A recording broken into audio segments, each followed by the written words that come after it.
is sad for meaning. Now we show. Good morning all of you. तो class start करते हैं। कल अपन ने पढ़ा था उष्मा भंडार के संपर्क में संतुलन में निकाय, जो कि थोड़ा बहुत रह गया था आपका, उसको आज कंप्लीट करते हैं। उष्मा भंडार के संपर्क में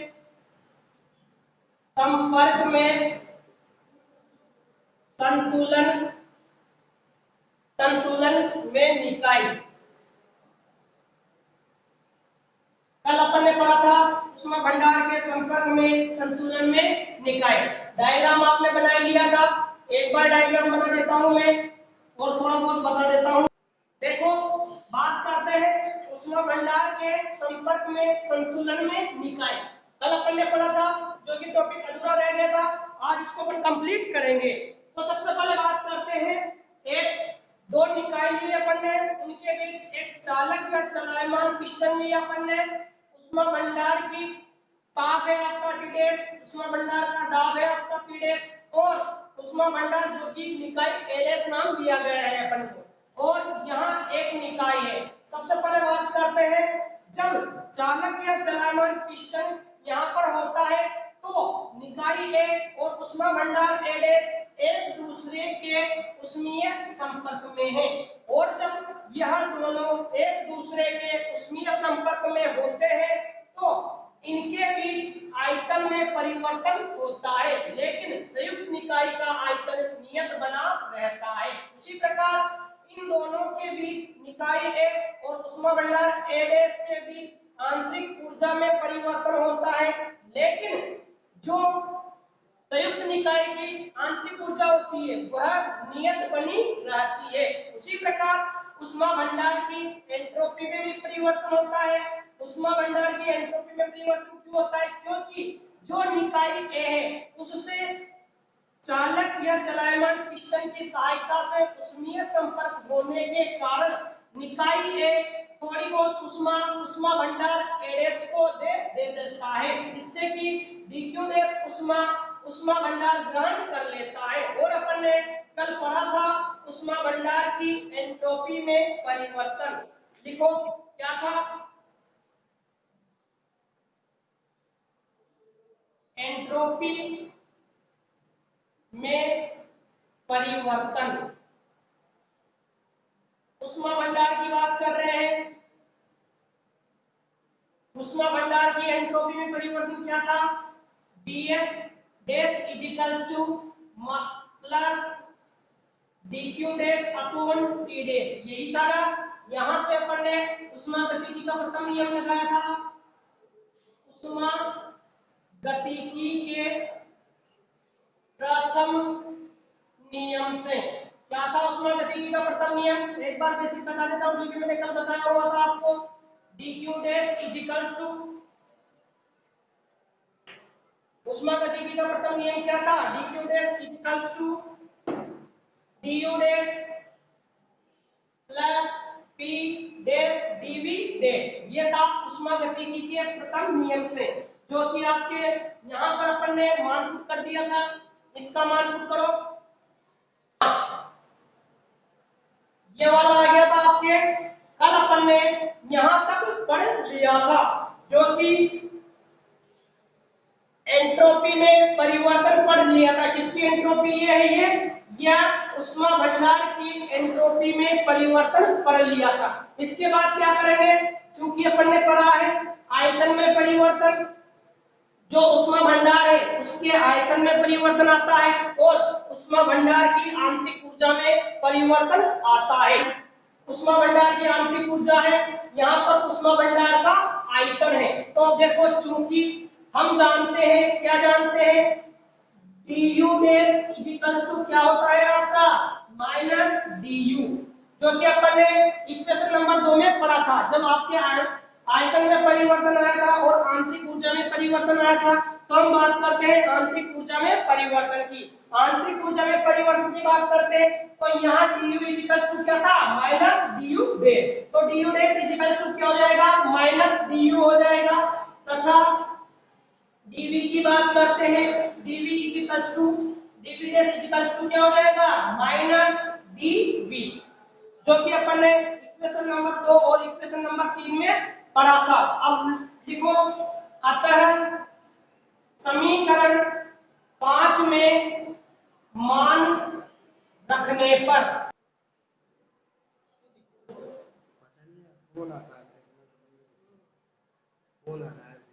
हम बात करते हैं उष्मा भंडार की एंट्रोपी की। उष्मा भंडार की एंट्रोपी में परिवर्तन का मान क्या है, ds dash equals to minus du minus p dash dv upon t dash. देखो अपन पढ़ रहे थे उष्मा भंडार के संपर्क में संतुलन में निकाय।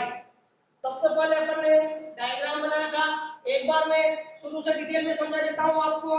सबसे पहले हम पढ़ रहे हैं उष्मा भंडार के संपर्क में संतुलन में निकाय।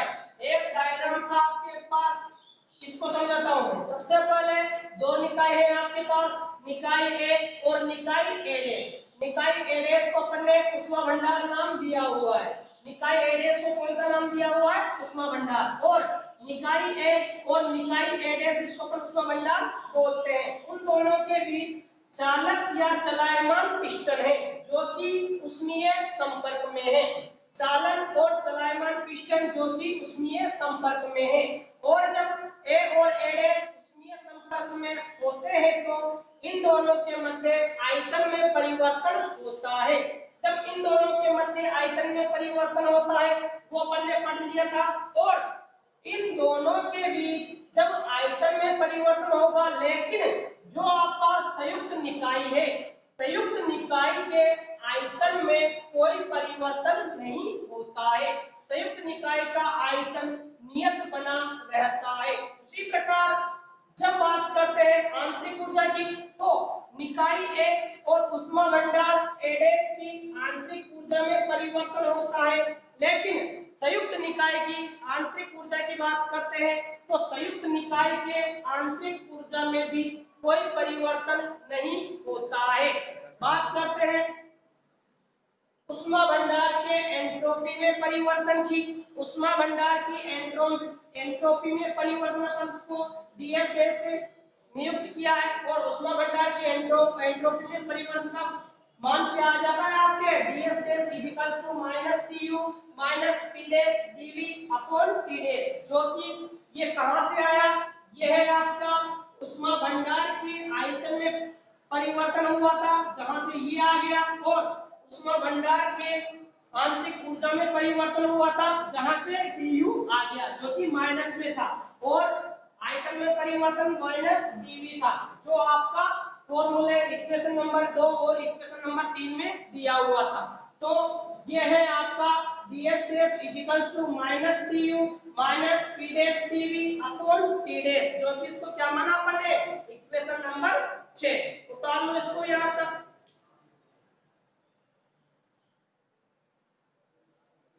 उतार लो इसको यहां तक। अब हम बात करते हैं ये किसकी एंट्रोपी में परिवर्तन है, ये उष्मा भंडार की एंट्रोपी में परिवर्तन है, की एंट्रोपी में परिवर्तन। किसकी बात करते हैं, संयुक्त निकाय की, संयुक्त निकाय की एंट्रोपी में परिवर्तन। संयुक्त निकाय की एंट्रोपी में परिवर्तन की बात करते हैं, चूंकि संयुक्त निकाय की एंट्रोपी में परिवर्तन को पहले किससे नोट किया था, ds स्टार से। निकाय एडेस की एंट्रोपी क्या होती है, ds प्लस निकाय उष्मा भंडार की एंट्रोपी क्या होती है, ds डैश। ये आ गया आपका जो कि संयुक्त निकाय की एंट्रोपी में परिवर्तन है। अब मान पुट करेंगे, यहाँ पर मान पुट करो, ds star equals to ds, इसका मान क्या होता है minus du minus p dash dv upon t dash. इसके बाद क्या करेंगे अपन, लसा ले लेते हैं, इधर क्या हो जाएगा आपका बटे t डैश हो गया, t dash ds minus du minus p dash dv। निकाल लो इसको। यह हो जाता है संयुक्त निकाय की एंट्रोपी में परिवर्तन। यह है आपका संयुक्त निकाय की एंट्रोपी में परिवर्तन। उतारो इसको।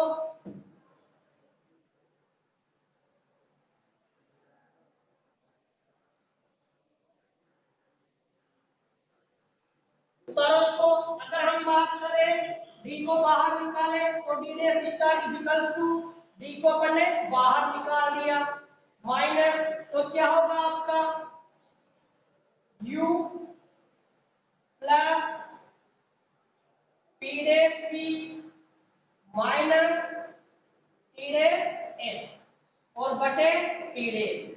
ये आएगा नहीं आएगा आपका? देखो एक बार।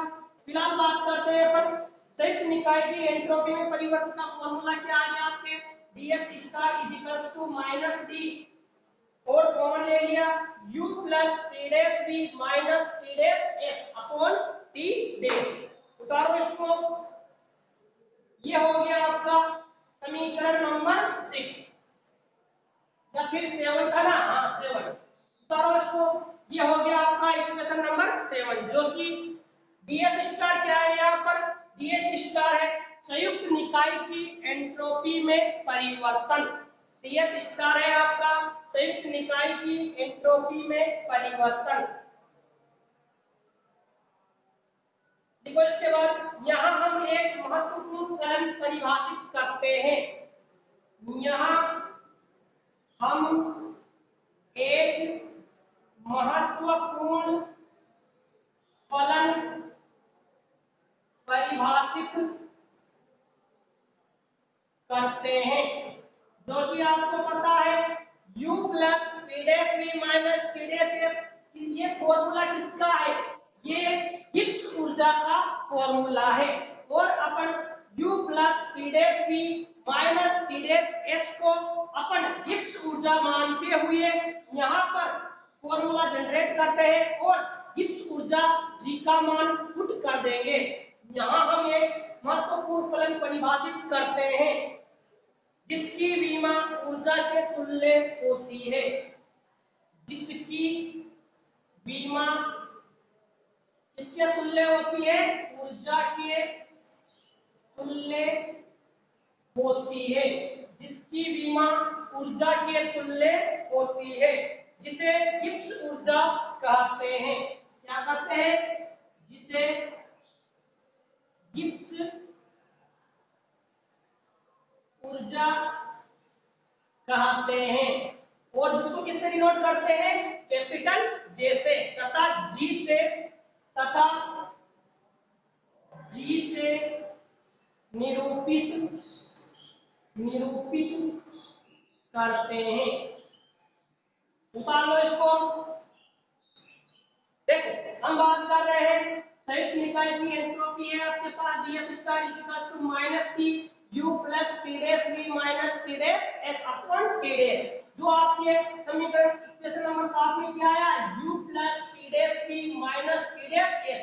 ये किसका फॉर्मूला है, यह गिब्स ऊर्जा का फॉर्मूला है। इसीलिए अपन इसकी जगह जी का मान जी रखेंगे जो कि किसका फॉर्मूला है, गिब्स ऊर्जा का। यहाँ हम एक महत्वपूर्ण फलन परिभाषित करते हैं जिसकी विमा किसके तुल्य होती है, ऊर्जा के तुल्य होती है, जिसे गिब्स ऊर्जा कहते हैं तथा जिसे निरूपित करते हैं। अतः G इक्वल्स टू क्या आ जाएगा आपके u plus p dash b minus t dash s। हम बात करते हैं, अगर इसकी बात करें u plus p dash b की, तो ये किसका फॉर्मूला होता है, यह एंथैल्पी का फॉर्मूला होता है। अगर इसमें डिवाइड कर दी माइनस कर दिया जाए t डैश s का, तो किसका फॉर्मूला हो जाता है, गिब्स ऊर्जा का। तो उतार लो इसको।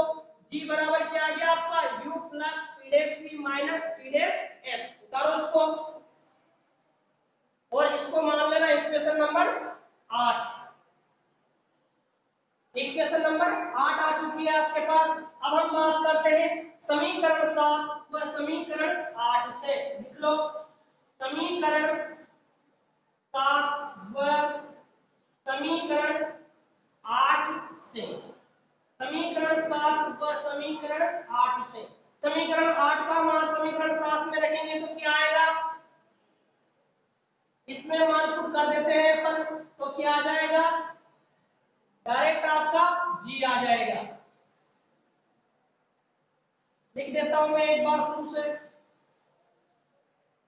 ds star is equals to minus dg upon T dash. यह हो जाता है आपके पास संयुक्त एंट्रोपी का फॉर्मूला, जो कि जहां g क्या है आपका, गिब्स ऊर्जा। उतारो इसको और इसको मान लो इक्वेशन नंबर 9।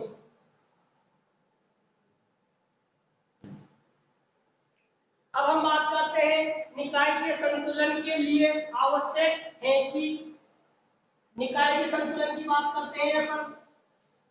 देखो, निकाय के संतुलन के लिए आवश्यक, निकाय के संतुलन के लिए आवश्यक है कि एस स्टार का मान क्या होना चाहिए, मैक्सिमम। एस स्टार का मान क्या होना चाहिए, मैक्सिमम। और डीएस स्टार का मान क्या होना चाहिए, ग्रेटर देन इक्वल्स टू 0। मतलब कि डीएस स्टार का मान 0 से ज्यादा और 0 के बराबर होना चाहिए। मतलब कि एस स्टार का मान क्या होना चाहिए आपका, मैक्सिमम। उतारो इसको। जब डीएस स्टार का मान ज्यादा होना चाहिए तो जी का मान क्या होना चाहिए आपका, मिनिमम। जी क्या है आपका, गिब्स ऊर्जा, और गिब्स ऊर्जा का मान आपका क्या होना चाहिए, मिनिमम। लिखो इसमें, तथा डीजी का मान क्या होना चाहिए आपका, मिनिमम। उतारो इसको।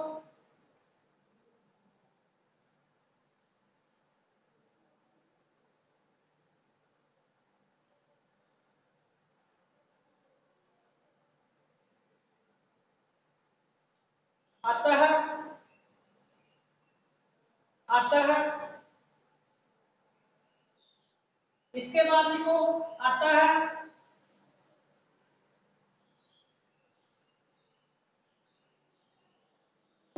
अतः जी क्या होना चाहिए आपका, मिनिमम।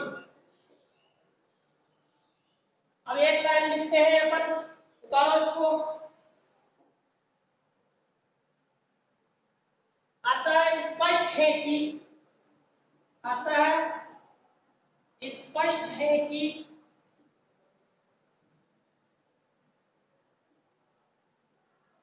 उष्मा भंडार, अतः स्पष्ट है कि उष्मा भंडार के संपर्क में, उष्मा भंडार के संपर्क में निकाय के संतुलन के लिए, उस संपर्क में स्थित निकाय के संतुलन के लिए आवश्यक है कि गिब्स ऊर्जा का मान न्यूनतम हो, के लिए आवश्यक है कि गिब्स ऊर्जा का मान क्या होना चाहिए, न्यूनतम। गिब्स ऊर्जा का मान न्यूनतम हो। मान लो इसको, ठीक है। क्वेश्चन लिखो, सिद्ध करो कि, एक इंपोर्टेंट क्वेश्चन है आपके एग्जाम में आया हुआ क्वेश्चन है। फर्स्ट क्वेश्चन है आपका, CV is equals to minus del square F upon del square F upon del T square, जहां पर v क्या है आपका, कांस्टेंट। और सेकंड क्वेश्चन है आपका,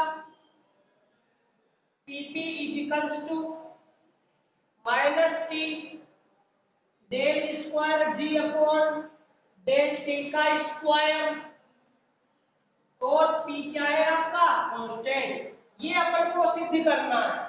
क्वेश्चन लिखो, दो क्वेश्चन दिए हुए हैं आपको। क्वेश्चन फर्स्ट है, CV is equals to minus T del square F upon del T square, जहां V कांस्टेंट है, और CP is equals to minus T del square G upon del T का स्क्वायर, और P क्या है यहाँ पर, कांस्टेंट। ये अपन को क्या करना है, सिद्ध करना है। तो सबसे पहले बात करते हैं क्वेश्चन नंबर फर्स्ट की, इसको अपन सिद्ध करेंगे। देखो, सोल्व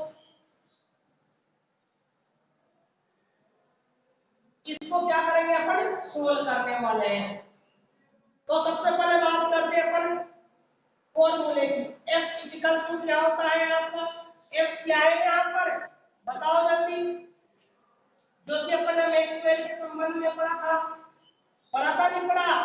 मैक्सवेल के संबंध में अपन ने F का मान पढ़ा था। F क्या होता है, हेल्महोल्ट्ज मुक्त ऊर्जा। हाँ पता है सभी, क्या होता है F, हेल्महोल्ट्ज मुक्त ऊर्जा। लिखो हेल्महोल्ट्ज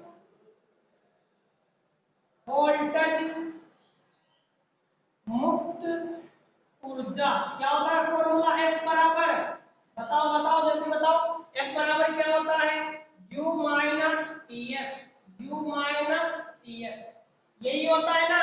F बराबर F इक्वल्स टू होता है आपका U माइनस TS। अब अपन इसका क्या करेंगे, क्या करें इसका, तो यहाँ पर दो बार अवकलन किया हुआ है आंशिक, सबसे पहले अवकलन कर देते हैं अपन, करो अवकलन करने पर, जब इसका अवकलन करेंगे तो df equals to du minus इस t को छोड़ा s के साथ x का अवकलन, फिर s को छोड़ा t का अवकलन, तो क्या होगा, t को छोड़ा ds हो गया माइनस s को छोड़ा dt हो गया।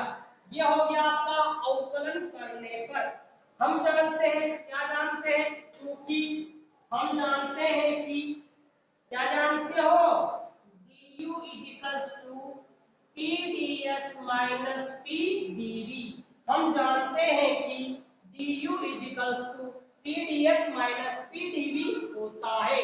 अतः मान रखने पर, मान रखो उसमें df में, जब df में मान रखोगे तो df इक्वल्स टू क्या आएगा, df इक्वल्स टू du का मान रखेंगे तो pds माइनस pdv, और इसका मान माइनस pds ऐसा कैसा, और माइनस sdt, क्या से क्या कट रहा है, pds से pds गया, तो df इक्वल्स टू क्या आ गया आपके पास, df equals to minus pdv minus sdt, उतार लो और इसको मान लो इक्वेशन नंबर फर्स्ट, उतारो इसको, df इक्वल्स टू क्या आ गया आपके पास, माइनस pdv माइनस sdt। अब यहाँ पर क्या दिया हुआ है आपको क्वेश्चन में, b क्या है आपका स्थिर, और किसके सापेक्ष अवकलन किया गया है, t के सापेक्ष। तो समीकरण 1 में अपन क्या करें, समीकरण 1 में b को स्थिर रखते हुए t के सापेक्ष आंशिक अवकलन करेंगे। तो लिखो समीकरण 1 के बाद लिखो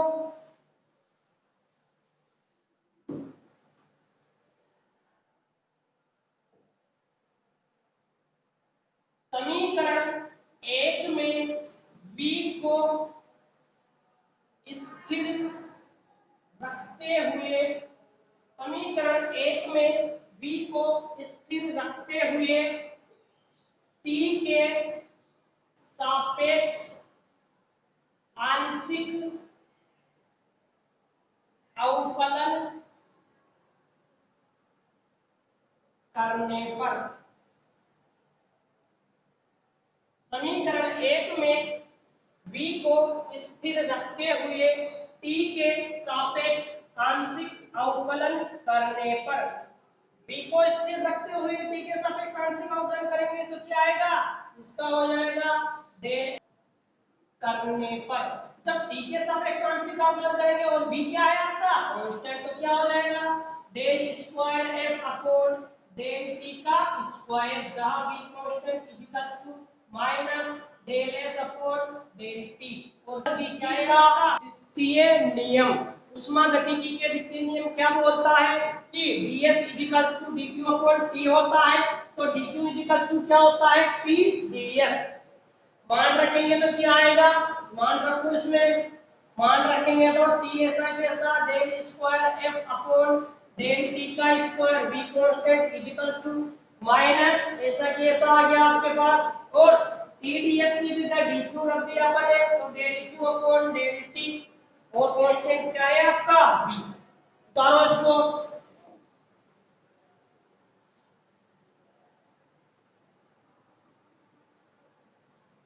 इसके बाद चूंकि हम जानते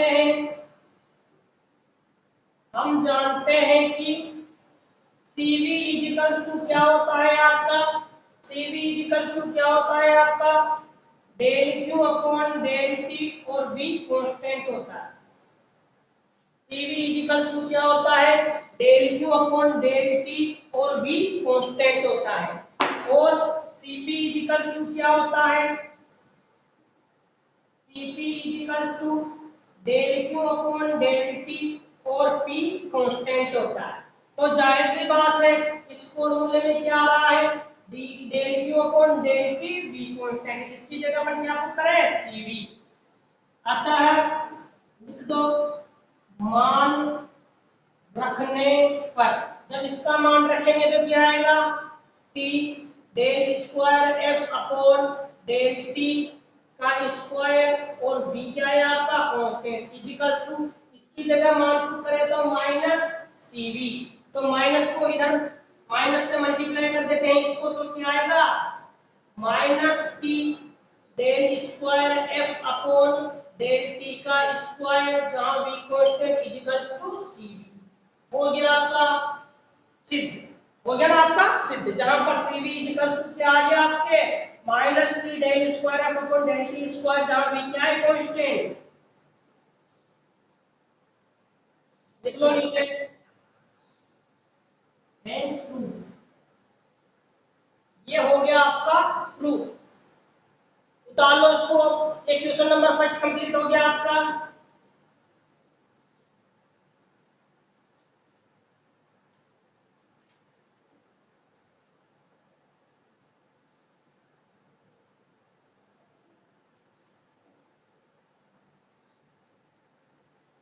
ठीक है, आज की क्लास में समाप्त करते हैं।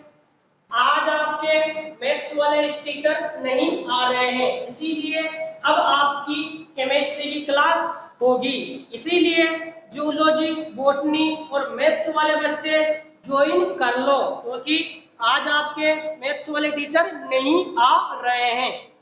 और मैथ्स वाले टीचर नहीं आ रहे हैं तो आपकी मैथ्स की क्लास नहीं होगी और केमिस्ट्री की क्लास होगी।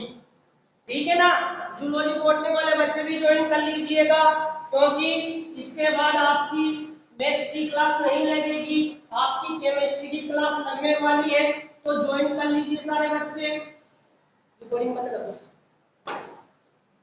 सारे बच्चे ज्वाइन कर लो जल्दी, 5-10 मिनट में केमिस्ट्री की क्लास चलने वाली है।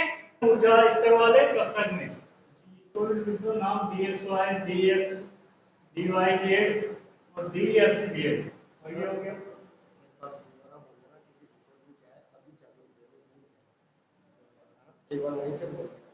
देखो पढ़ रहे थे रंग एवं स्पेक्ट्रा, रंग एवं स्पेक्ट्रा जो हम चालू कर रहे हैं। हमने इससे पहले जो 3D श्रेणी है वहां पे भी देखा था क्या होता है, डी कक्षक का विभाजन हो जाता है, dd संक्रमण होता है। dd संक्रमण के फलस्वरूप क्या होता है, इलेक्ट्रॉन निम्न वाले कक्षक से उच्च ऊर्जा वाले कक्षक में चले जाते हैं। वहां पे देखा था, जैसे यहाँ पे हम देखते हैं dxy, dyz, dx square, dx square, y square, dz square, ये हमारा एक समभ्रंश कक्षक है जिसमें क्या है, एक अयुग्मित इलेक्ट्रॉन उपस्थित है। डी कक्षक का विभाजन दो भागों में, T2g और Eg। T2g की ऊर्जा क्या होती है, कम, Eg क्या होती है, अधिक। अगर ये दृश्य, जब तक ये दृश्य प्रकाश क्षेत्र के तरंग दैर्ध्य का अवशोषण नहीं करेगा तब तक इलेक्ट्रॉन कहाँ रहेगा, निम्न ऊर्जा वाले क्षेत्र में रहेगा। लेकिन जैसे ये क्या करेगा, दृश्य क्षेत्र के प्रकाश तरंग दैर्ध्य का अवशोषण करेगा तो इसकी ऊर्जा क्या होगी, बढ़ जाएगी। और ऊर्जा बढ़ जाएगी तो इलेक्ट्रॉन भी निम्न में से किसमें, उच्च ऊर्जा स्तर में चला जाएगा, दृश्य क्षेत्र के प्रकाश का अवशोषण करके। दृश्य क्षेत्र प्रकाश की उपस्थिति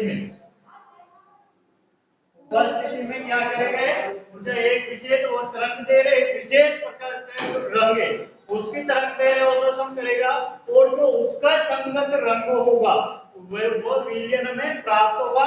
उसके कारण वो एक विशेष प्रकार का क्या करेंगे, रंग देते हैं।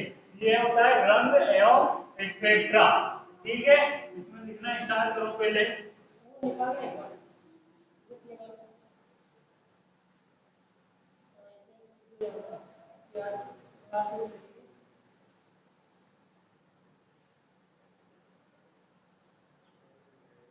देखो, द्वितीय तथा तृतीय, द्वितीय तथा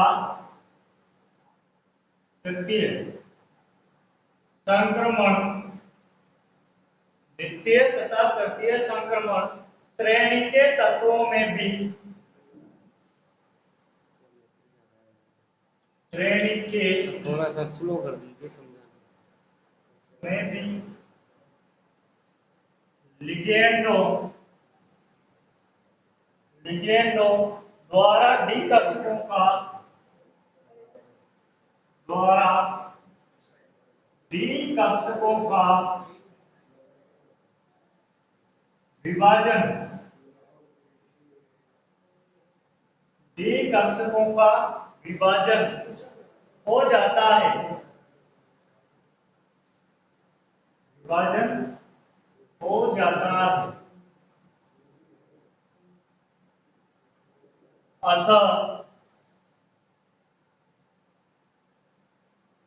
अतः इन संकुलों में भी डीडी संक्रमण पाया जाता है। इन संकुलों में भी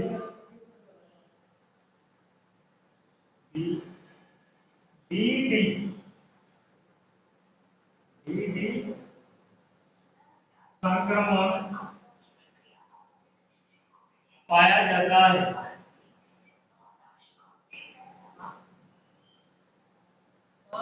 अतः इन संकुलों में भी डीडी संक्रमण पाया जाता है, जिससे यह संकुल दृश्य क्षेत्र के प्रकाश का क्या करेंगे, अवशोषण करेंगे, जिससे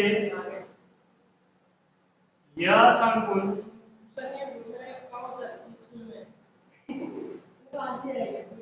दृश्य क्षेत्र के प्रकाश का अवशोषण करते हैं, अवशोषण करते हैं, दृश्य क्षेत्र के प्रकाश का अवशोषण करते हैं। और अब दृश्य क्षेत्र प्रकाश का अवशोषण करेंगे, कैसे दिखाई देंगे, एक विशेष प्रकार का रंग दे होगा, उसका रंग होगा कोई ना कोई, तो ये रंगीन दिखाई देंगे, करते हैं, जिससे या और रंगीन दिखाई देते हैं, और रंगीन कलरफुल, रंगीन दिखाई देते हैं, रंगीन दिखाई देते हैं। जब संकुलों का निर्माण होता है तब डी कक्षकों में विभाजन, आगे लिखो, जब संकुलों का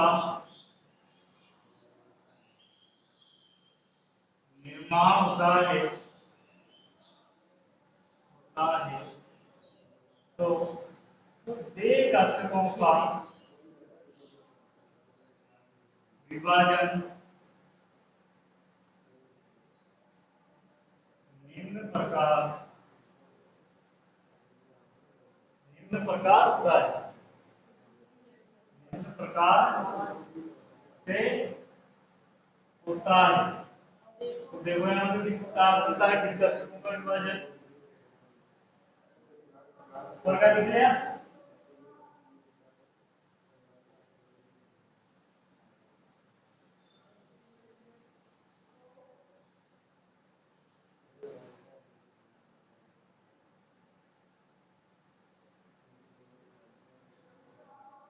ये हमारा डी कक्षक,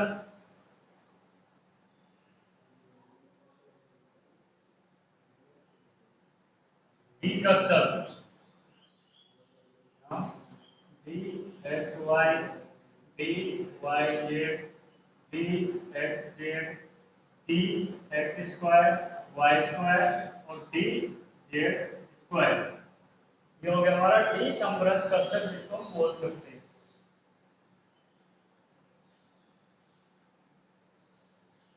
विभाजन इसका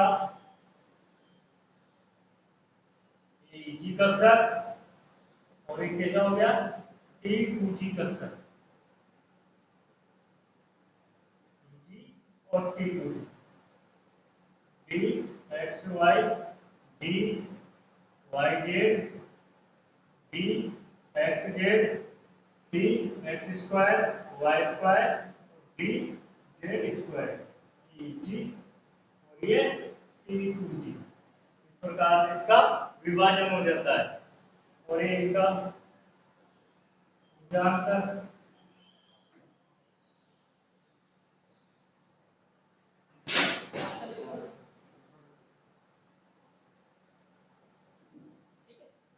करोगे और सही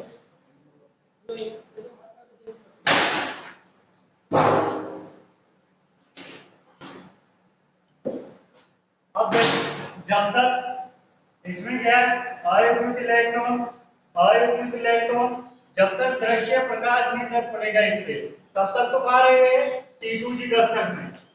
जैसे और इस पे दृश्य प्रकाश पड़ेगा, दृश्य प्रकाश का अवशोषण करते ही इसकी ऊर्जा क्या होगी बढ़ जाएगी, ऊर्जा बढ़ेगी तो ये T2G से कहाँ चला जाएगा Eg कक्षक में चला जाएगा और एक विशेष प्रकार की रंगीन तरंग दैर्ध्य का अवशोषण करेगा, जिसके कारण से क्या होगा एक विशेष प्रकार का ये रंग देगा और कैसा दिखाई देगा रंगीन दिखाई देगा, जो पहले ही पता चला आपको यूनिट फर्स्ट में। आगे लिखो इसमें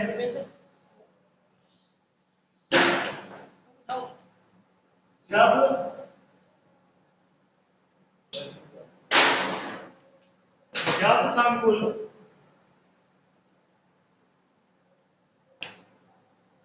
जब संकुल पर दृश्य प्रकाश पड़ता है, पर दृश्य प्रकाश पड़ता है, जब संकुल पर दृश्य प्रकाश पड़ता है तो अयुग्मित इलेक्ट्रॉन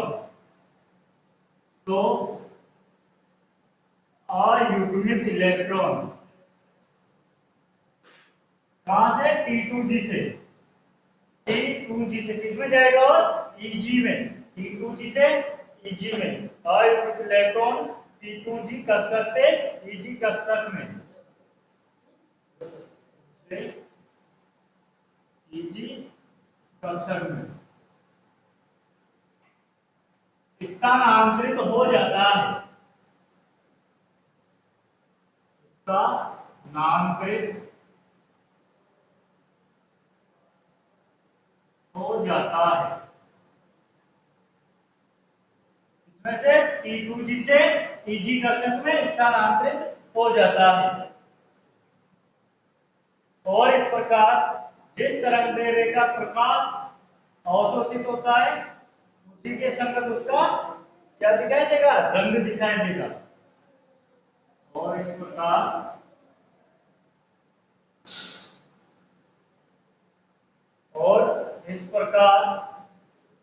जिस तरंग दैर्ध्य का प्रकाश जिस तरंग दैर्ध्य का प्रकाश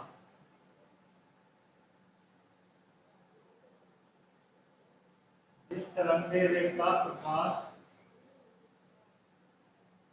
अवशोषित होता है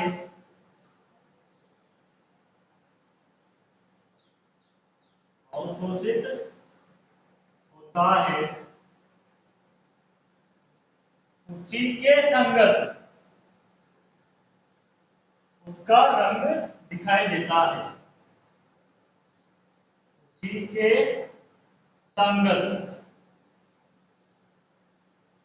उसका रंग दिखाई देता है।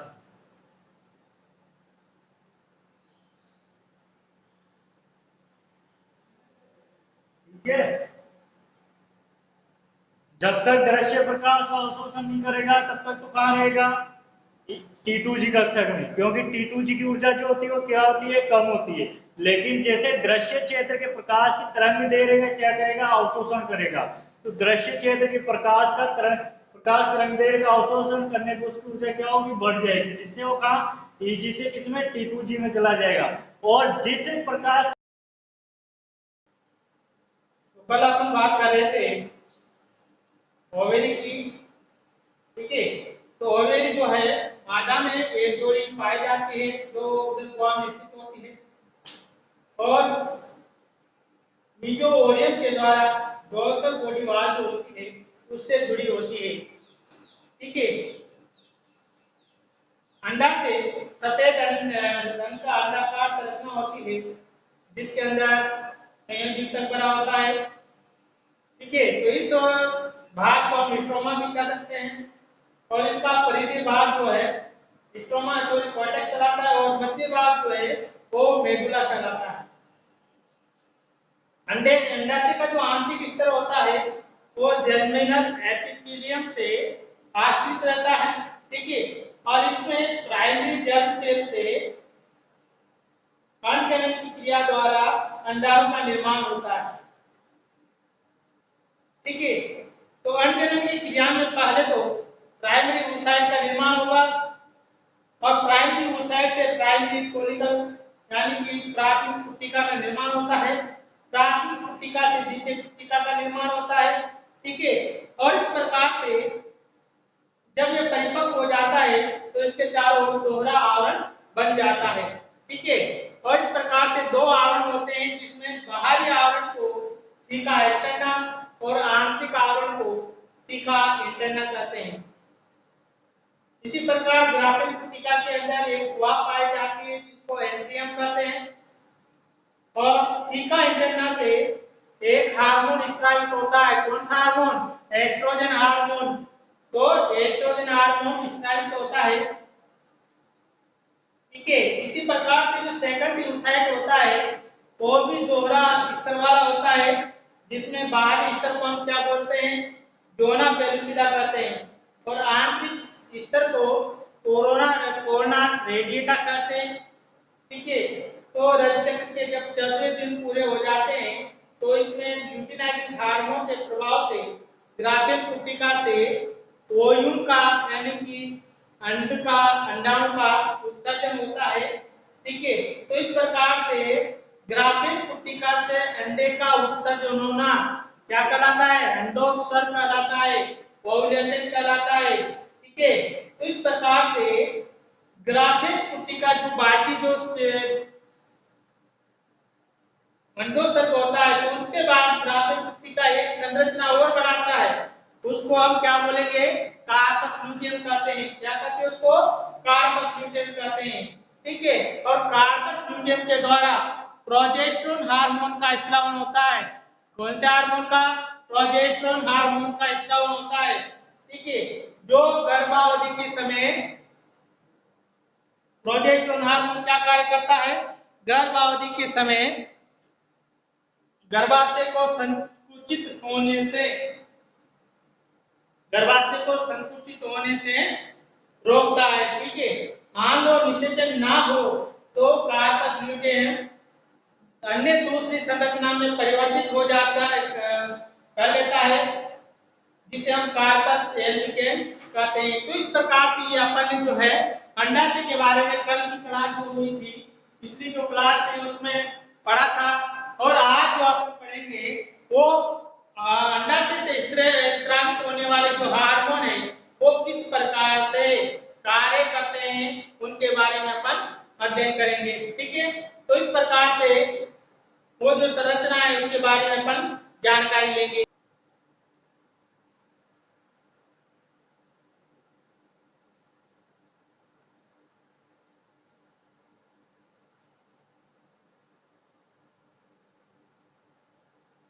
आज आपकी 11वीं क्लास है।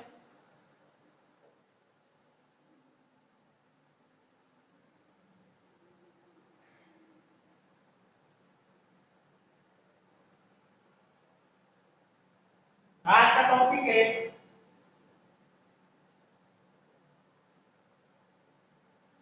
अंडाशय से स्रावित होने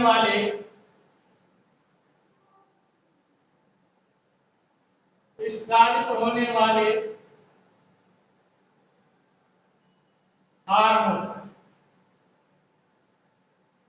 अब अंडाशय के द्वारा कौन कौन से हार्मोन स्रावित होते हैं? तो इसमें जो स्रावित कौन सा हार्मोन? एस्ट्रोजन। तो यहाँ पर पहला हार्मोन आता है आपके एस्ट्रोजन।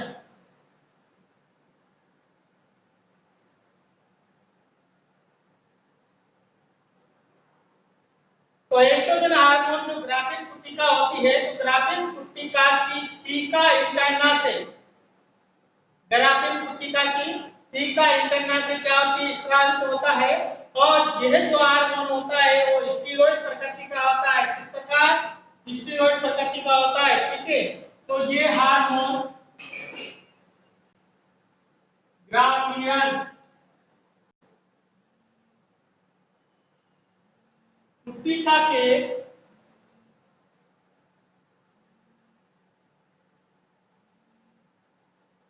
थीका एंटेना से स्त्रावित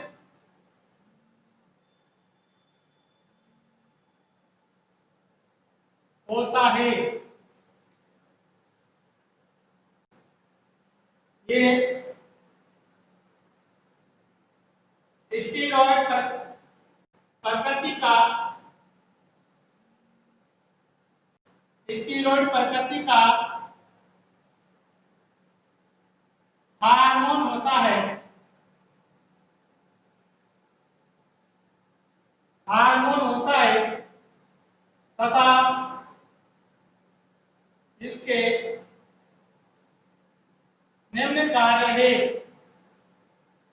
कौन कौन से कार्य हैं वो देखते हैं। नंबर 1,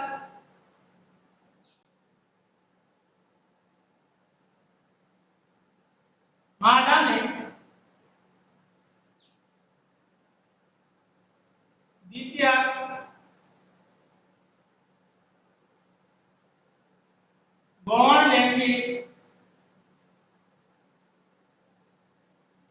द्वितीय गौण लैंगिक लक्षणों का विकास होता है। ठीक है।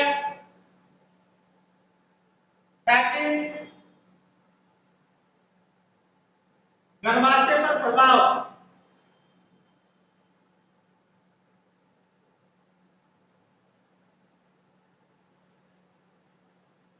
गर्भाशय पर इसका क्या प्रभाव पड़ता है हार्मोन का? तो एस्ट्रोजन के प्रभाव से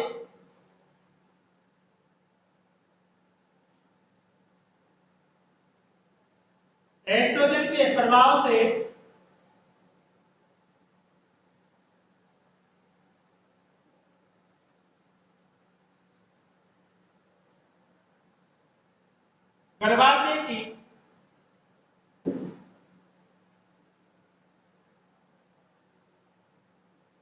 भीतरी स्तर में वृद्धि होती है। भीतरी स्तर में वृद्धि होती है। नेक्स्ट है वेजिना पर प्रभाव।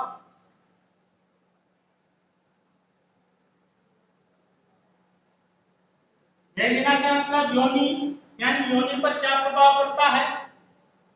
तो इस हार्मोन के प्रभाव से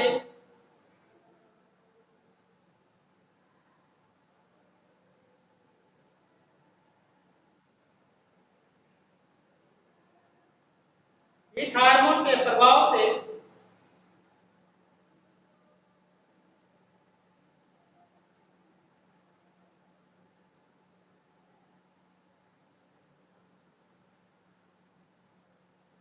इस हार्मोन के प्रभाव से वेजाइना की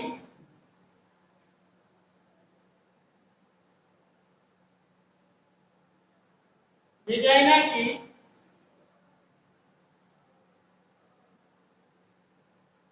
पोगोडियल एपिथेलियम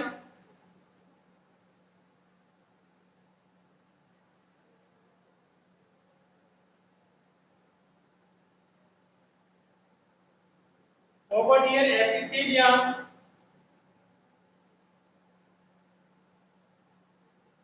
स्ट्रेटिफाइड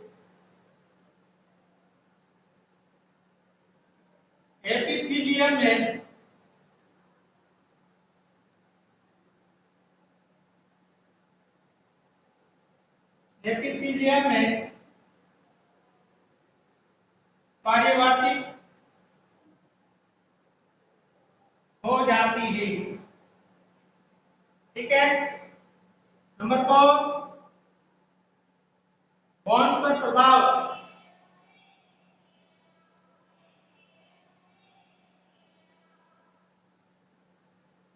बॉन्ड्स पर प्रभाव इस हार्मोन के कारण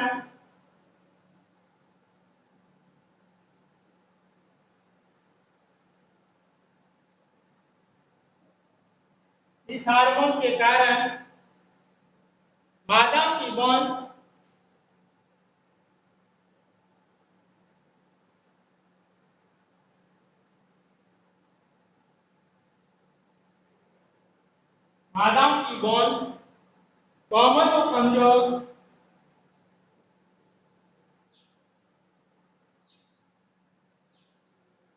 कोमल और कमजोर हो जाती है। कोमल और कमजोर हो जाती है। ठीक है। तो इस प्रकार से ये तो आपके एस्ट्रोजन हार्मोन के कार्य है। उसके बाद नेक्स्ट आता है प्रोजेस्टेरॉन।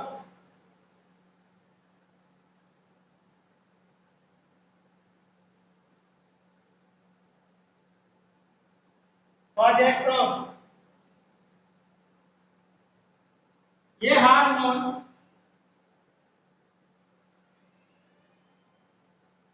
कार्पस ल्यूटियम से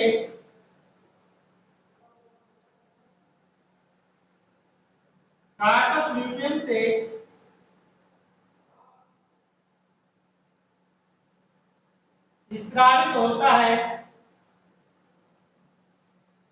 कार्पस ल्यूटियम से स्रावित होता है। ये भी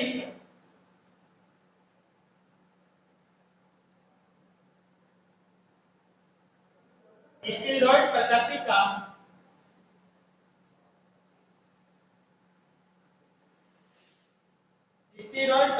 का हार्मोन है।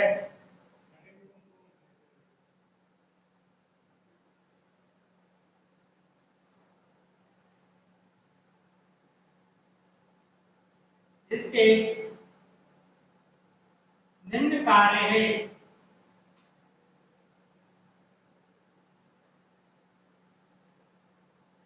फर्स्ट है इसमें रोपण।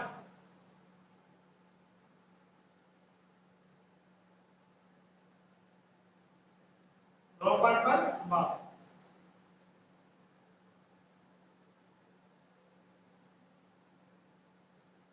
रोपण पर प्रभाव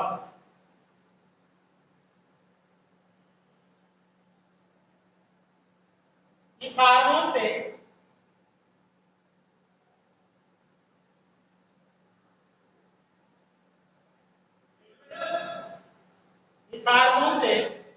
गर्भाशय में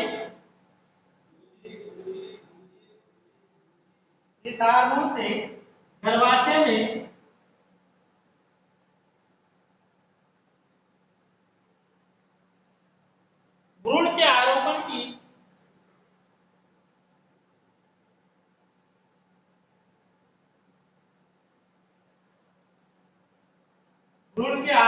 की प्रक्रिया प्रेरित होती है।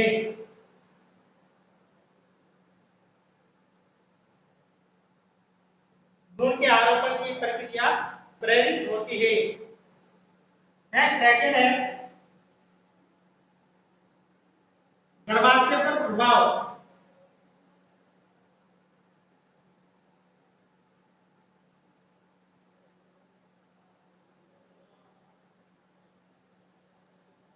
इस हार्मोन के प्रभाव के कारण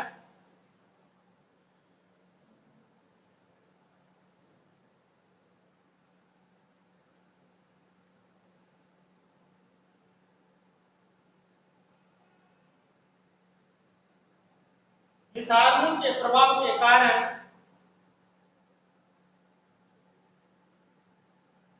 एंडोमेट्रियम स्तर में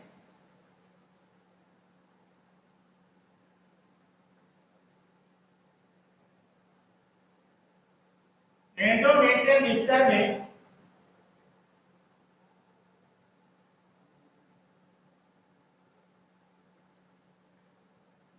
एंडोमेट्रियम स्तर में वृद्धि होती है,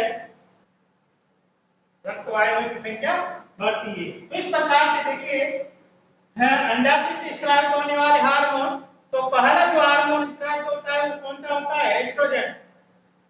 तो एस्ट्रोजन जो है ये ग्राफिक पुटिका की जो थीका इंटरना भाग होता है, ग्राफिक पुटिका की कौन सी थीका इंटरना भाग से स्त्रावित होता है। ठीक है, ये जो हार्मोन है कौन सी प्रकृति का होता है? स्टीरॉइड प्रकृति का। ये स्टीरॉइड प्रकृति का हार्मोन होता है। इसके निम्न कार्य कौन कौन से कार्य होते हैं कि मादा के अंदर द्वितीय गौण लैंगिक लक्षण, मादा के अंदर द्वितीय गौण लैंगिक लक्षणों का विकास एस्ट्रोजन हार्मोन के द्वारा होता है। इसके अलावा सेकंड है गर्भाशय पर प्रभाव। गर्भाशय पर क्या प्रभाव पड़ता है? एस्ट्रोजन हार्मोन के प्रभाव से गर्भाशय की जो भीतरी सतह होती है, भीतरी स्तर होता है, उसमें क्या होती है? वृद्धि होती है। भीतरी स्तर में क्या होता है? वृद्धि होती है। ठीक है, नेक्स्ट आता है वेजाइना पर प्रभाव। तो इस हार्मोन के प्रभाव से जो वेजाइना की ट्रोपोडियल एपिथेलियम होती है वो स्ट्रेटिफाइड एपिथेलियम में क्या होती है? परिवर्तित हो जाती है। स्ट्रेटिफाइड एपिथेलियम क्या होती है? परिवर्तित हो जाती है। नेक्स्ट आता है बोन्स। बोन्स पर प्रभाव यानी अस्थियों पर प्रभाव।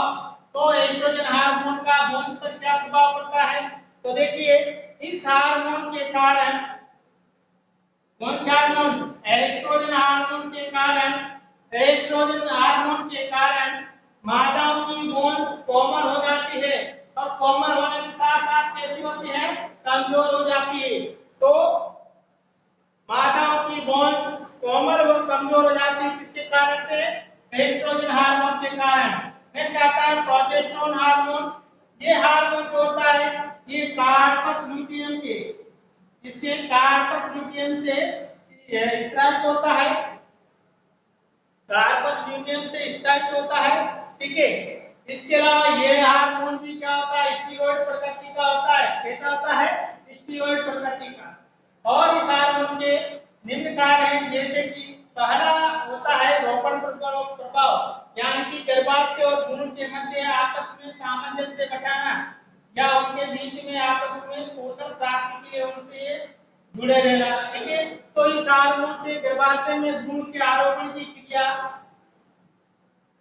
गर्भाशय में भ्रूण के आरोपण की प्रक्रिया प्रेरित होती है। और नेक्स्ट होता है गर्भाशय पर प्रभाव। तो इस हार्मोन के प्रभाव के कारण जो गर्भाशय की एंडोमेट्रियम,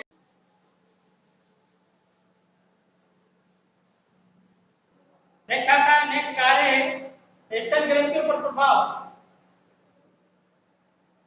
प्रोजेस्टेरोन हार्मोन का स्तन ग्रंथियों पर क्या प्रभाव पड़ता है? तो स्तन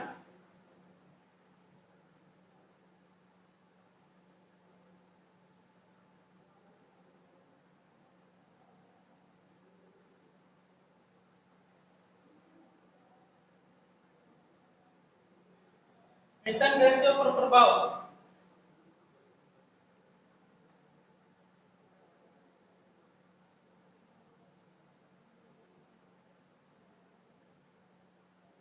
तो इस हार्मोन के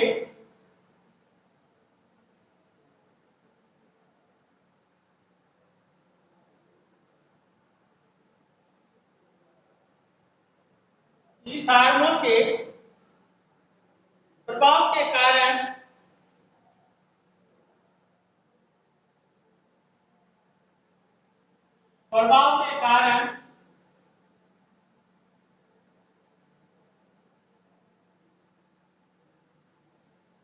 स्तन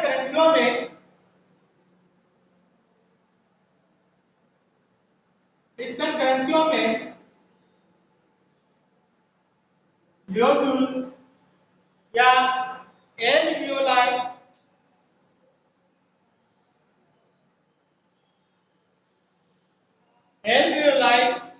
की संख्या में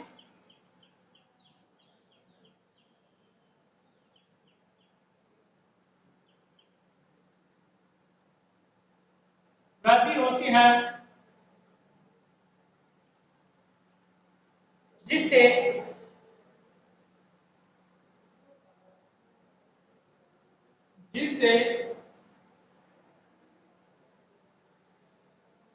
स्तन ग्रंथियों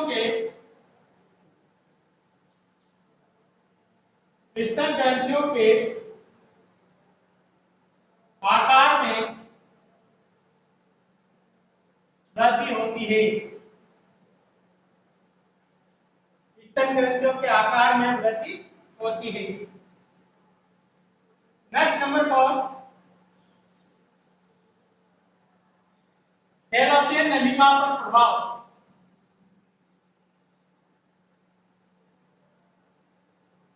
फैलोपियन नलिका पर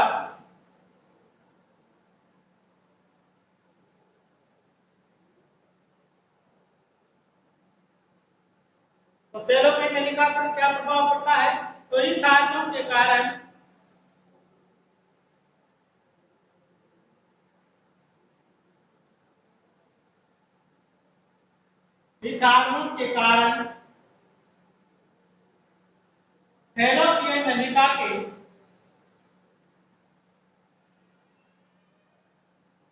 फैलोपियन नलिका के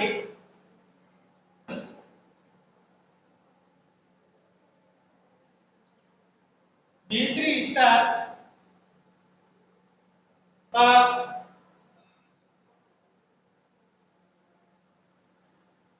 श्लेष्मा ग्रंथियों की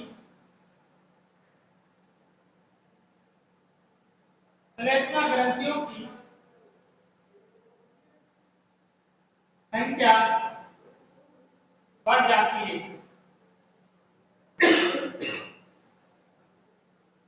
श्लेष्मा ग्रंथियों की संख्या बढ़ जाती है। ठीक है, तो इस प्रकार से यह आपके फैलोपियन नलिका पर प्रभाव। नेक्स्ट है गर्भावधि पर प्रभाव।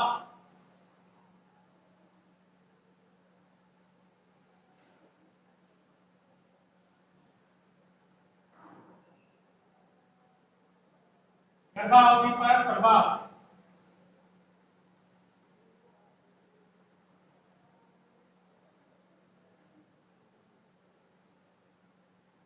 इस हार्मोन के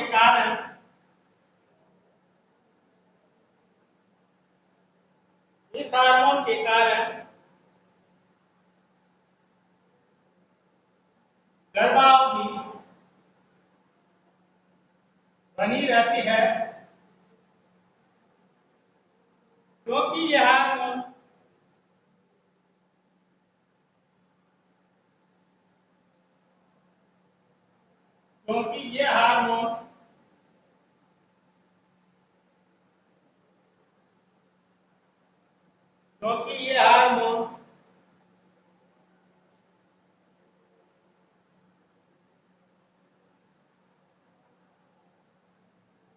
गर्भाशय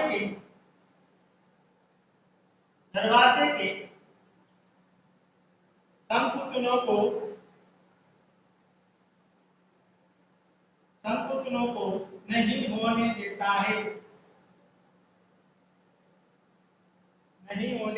देता है। ठीक है, तो इस प्रकार से ये प्रोजेस्टेरोन हार्मोन कार्य है। नेक्स्ट तीसरा आता है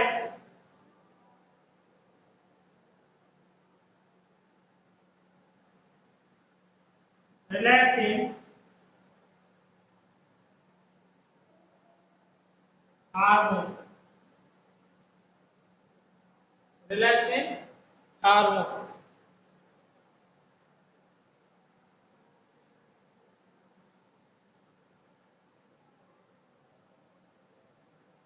यह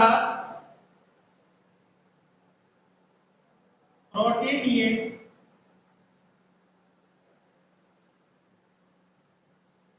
प्रकृति प्रकृति का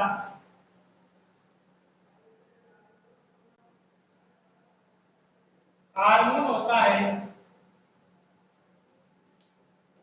प्रोटीनीय प्रकृति का हार्मोन होता है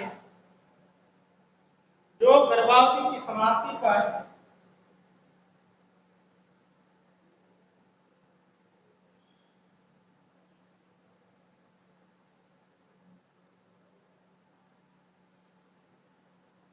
गर्भावधि की समाप्ति पर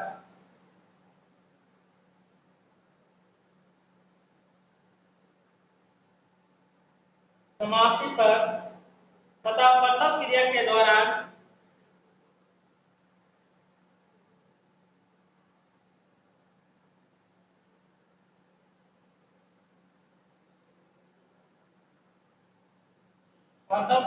दौरान स्रावित होता है।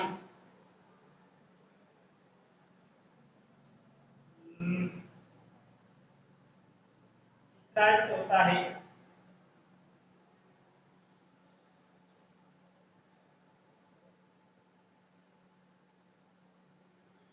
यह मादाओं में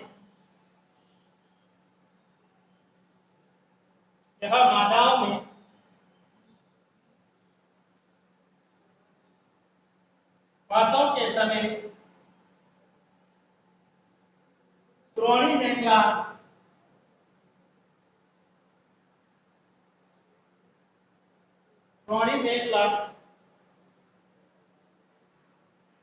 या पेल्विक गर्डर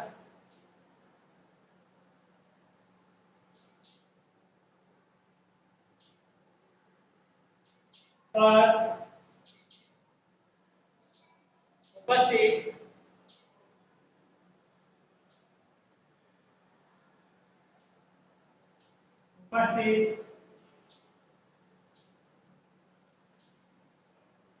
क्यूबिक सिम्पाइसिस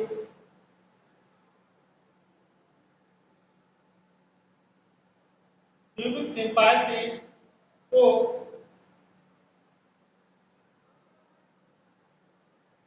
जोड़ा करके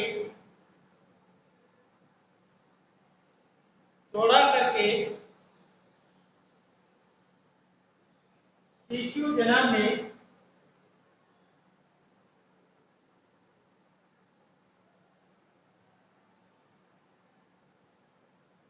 सहायता करता है।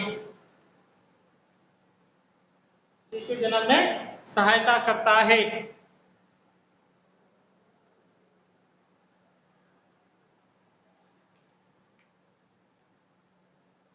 ठीक है, तो इस प्रकार से प्रोजेस्टेरोन हार्मोन जो है उनका स्तन ग्रंथियों पर प्रभाव, तो इस हार्मोन के प्रभाव का स्तन ग्रंथियों में जो एल्यूमिन आयन होता है उसकी संख्या में क्या होती है, वृद्धि होती है। ठीक है, तो जिससे क्या होगा, संख्या में वृद्धि होगी तो स्तन ग्रंथियों के आकार में क्या होगी, वृद्धि होगी। ठीक है, इसी प्रकार से जो फेलोपियन नलिका होती है उस पर प्रभाव पड़ता है प्रोजेस्टेरोन हार्मोन का। तो इस हार्मोन के कारण फेलोपियन नलिका का जो भीतरी स्तर होता है उस भीतरी स्तर पर श्लेष्मा ग्रंथियों की संख्या में क्या होती है, वृद्धि हो जाती है।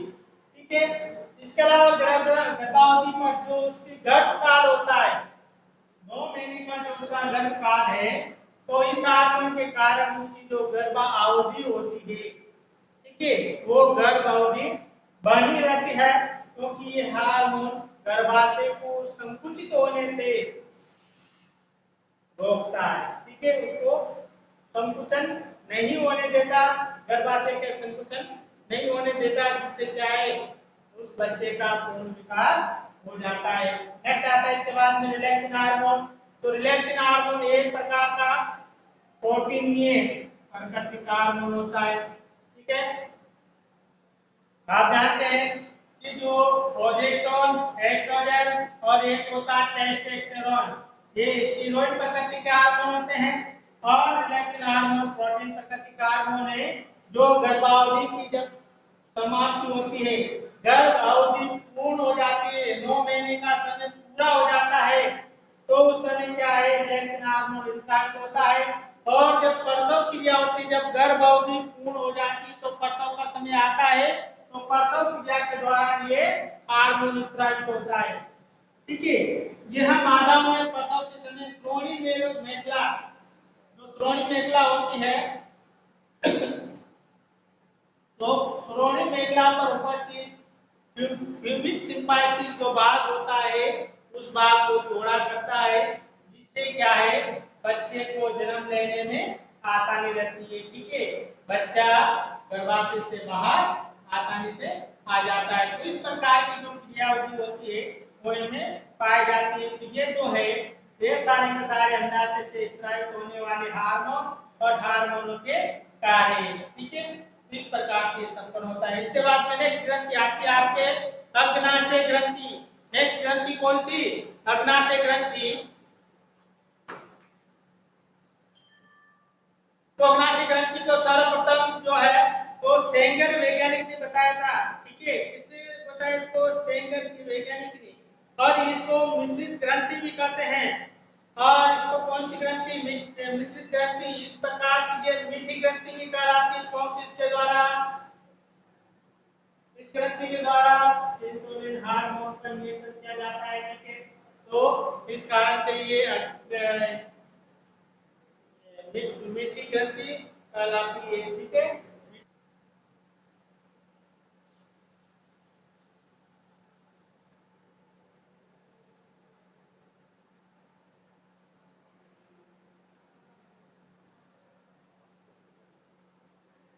अग्नाशय ग्रंथि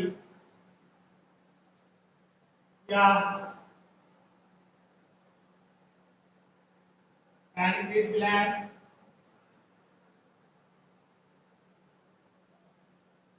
सर्वप्रथम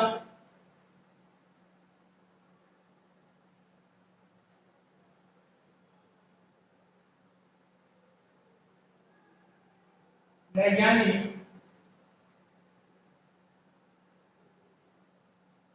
सेंगर ने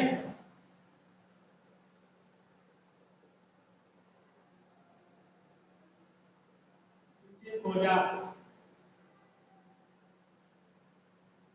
सेंगर ने इसे खोजा।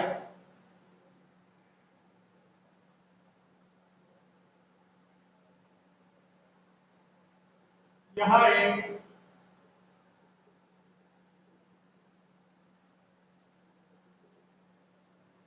मिश्रित ग्रंथि होती है। मिश्रित ग्रंथि होती है। यह छोटी आंत की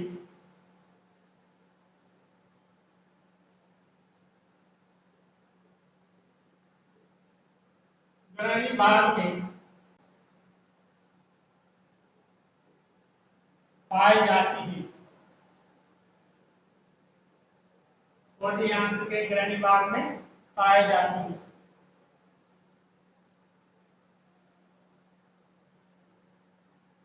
ये लंबी व पत्ती के आकार की, ये लंबी व पत्ती के आकार की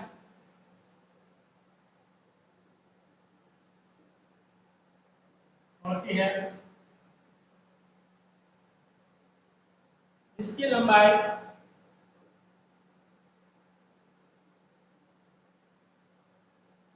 15 से 20 सेंटीमीटर 15 से 20 सेंटीमीटर होती है।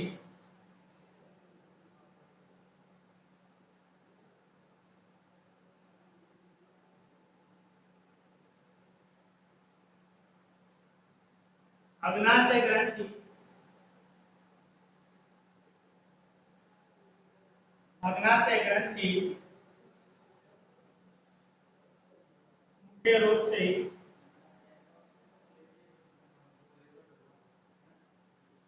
दो भागों में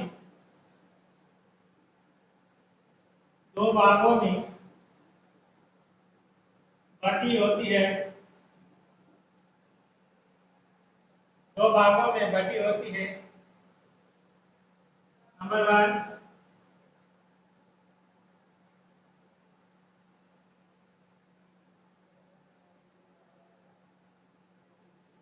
एसिनी,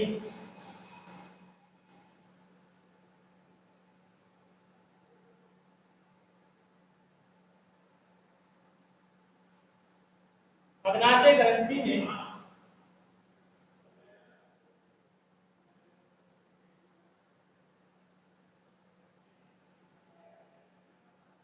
अग्नाशय ग्रंथि में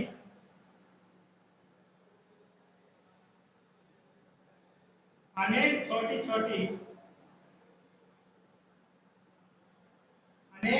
छोटी या गोल संरचनाएं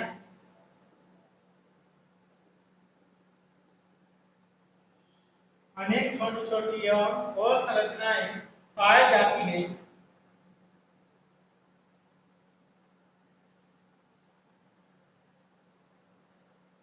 जिसे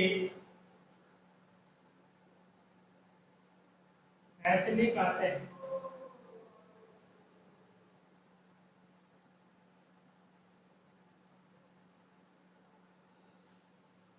इनके द्वारा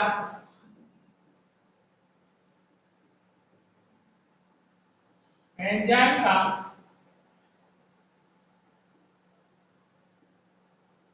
स्त्रावण होता है। इनके द्वारा एंजाइम का स्त्राव होता है, जिन्हें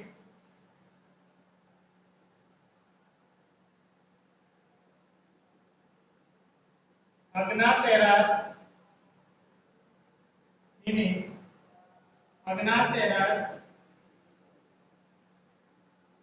कहते हैं, जो पाचन की क्रिया में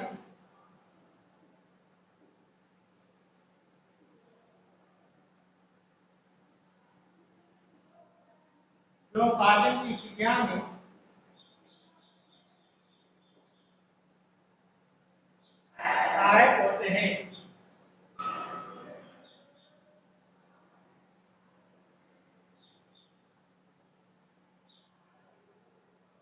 एसिनी के चारों ओर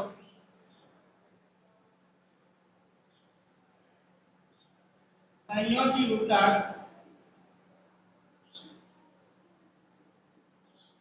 पाया जाता है।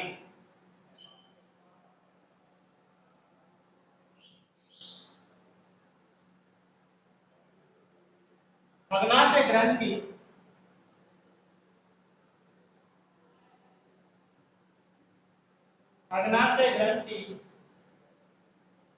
ग्रहणी में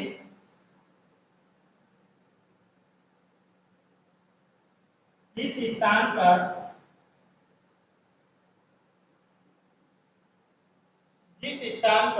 खुलती है,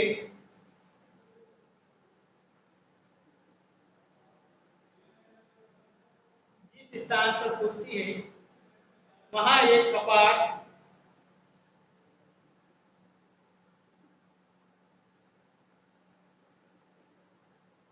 या अवरोध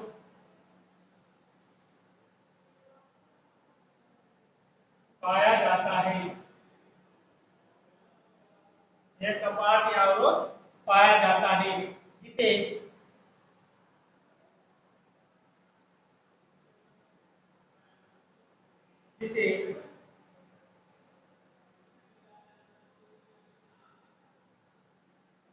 स्पीकर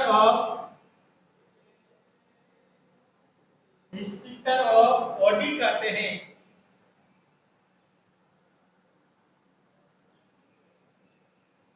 स्पीकर ऑफ बॉडी कहते हैं। नेक्स्ट नंबर 2,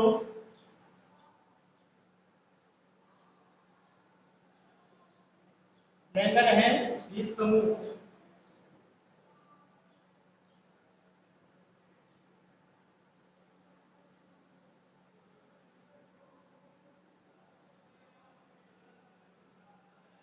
लैंगरहैंस द्वीप समूह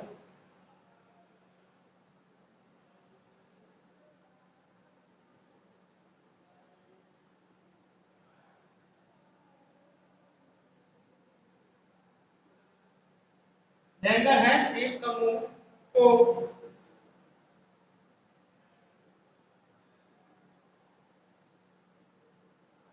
लैंगरहैंस द्वीप समूह को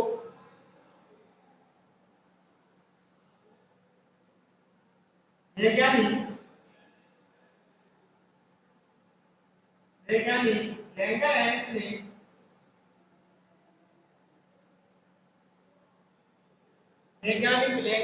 ने खोजा था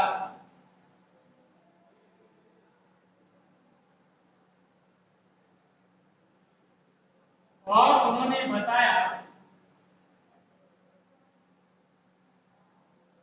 कि अग्नाशय ग्रंथि में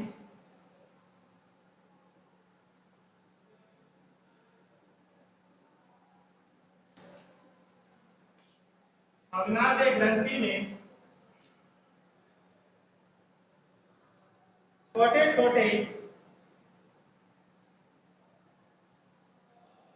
दीप समान कोशिकाएं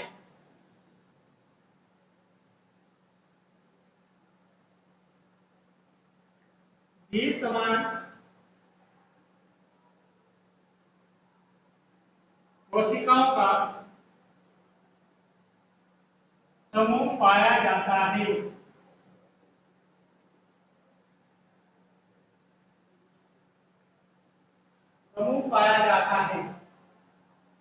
इन्हें लैंगरहैंस द्वीप समूह कहते हैं।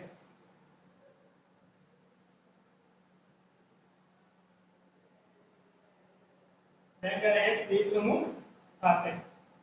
ठीक है, तो देखिए इस बार लैंगरहैंस जो है ये तो ये हो गया। अब ये अग्नाशय ग्रंथि जो है तो इसको सर्वप्रथम सेंगर नामक वैज्ञानिक ने खोजा। ठीक है, इसको मिश्रित ग्रंथि भी कहते हैं। क्या कहते हैं इसको?